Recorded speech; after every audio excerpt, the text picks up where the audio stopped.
الرحیم۔ السلام علیکم ورحمۃ اللہ وبرکاتہ۔ معزز حاضرین و سامعین، آج ہم جس موضوع کے متعلق بات کریں گے وہ ہمارا موضوع آذان یا اقامت میں کوئی کلمہ رہ جائے تو پھر اس کا کیا حکم ہے، اس حوالے سے ہے۔ یقینی بات ہے کہ روزمرہ امور سر انجام دیے جانے والوں میں سے ایک عام مسئلہ ہے کہ اگر کبھی کسی کے ساتھ ایسا ہو جائے کہ وہ اذان دیتے یا اقامت کہتے ہوئے بھول جائے،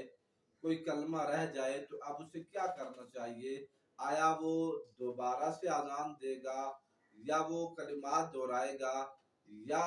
اس کی اذان یا اقامت ان کلمات کے بغیر بھی ہو جائے گی یا نہیں؟ اس کا کیا حکم ہے؟ معزز حاضرین و سامعین، اذان یا اقامت میں کوئی کلمہ رہ جائے تو اس کی دو صورتیں ہیں۔ ایک یہ کہ کوئی کلمہ رہ جائے اور اذان یا اقامت کے دوران ہی اسے یاد آ گیا، یعنی اذان اور اقامت کہتے ہوئے ہی اسے یاد آ گیا، تو اس کا حکم یہ ہے کہ جہاں سے کوئی کلمہ چھوٹا ہے پلٹ کر وہاں سے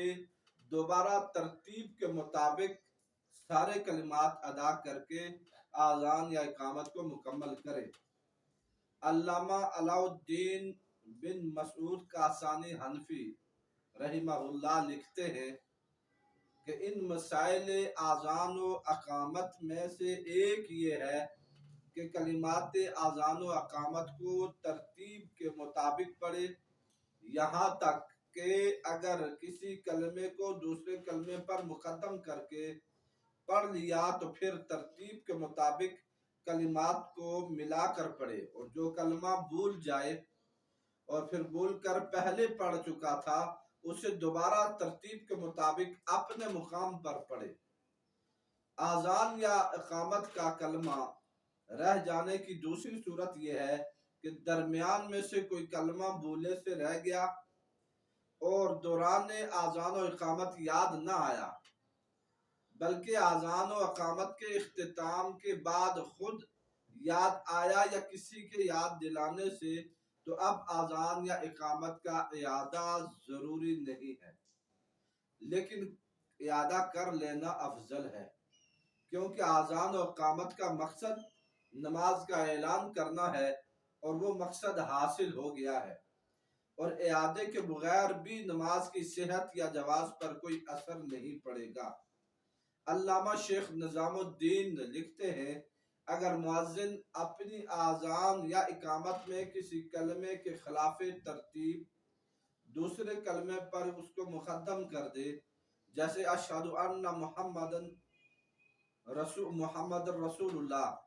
اس کلمے کو اشہد ان لا الہ الا اللہ سے پہلے پڑھ لے،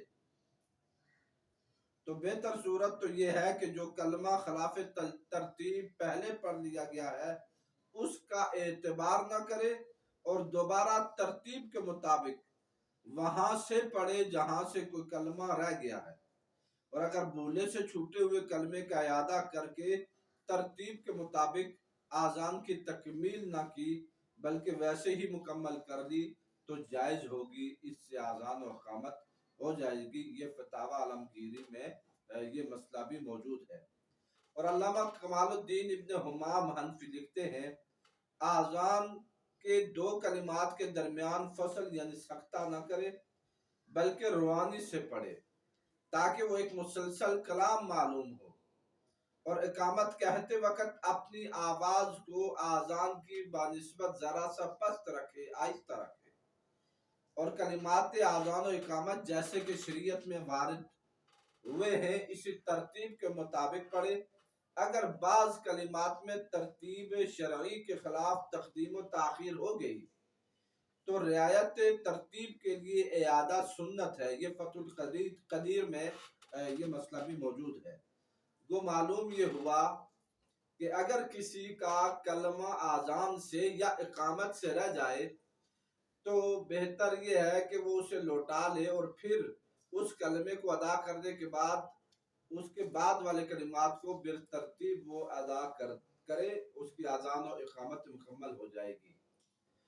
سو اگر کسی نے اذان یا اقامت کہہ دی اور اب اس کا کیا حکم ہے، تو اس کے لیے یہ ہے کہ اگر وہ اعادہ کرتا ہے تو بہتر ہے، وگرنہ اس کی اذان و اقامت ہو گئی اور اس کی وجہ سے صحت نماز پر کوئی اثر نہیں پڑتا، اس کی نماز کامل و اکمل طریقے سے ہو جائے گی اور اللہ سے امید کی جائے کہ وہ قبول ہوگی، کیونکہ نماز کی قبولیت کا تعلق رب سے ہے، ادائیگی کا تعلق بندے سے ہے۔ سو اس کلمے کے رہ جانے کی وجہ سے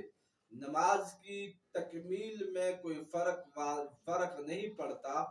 سو نماز پھر بھی کامل و اکمل ہے۔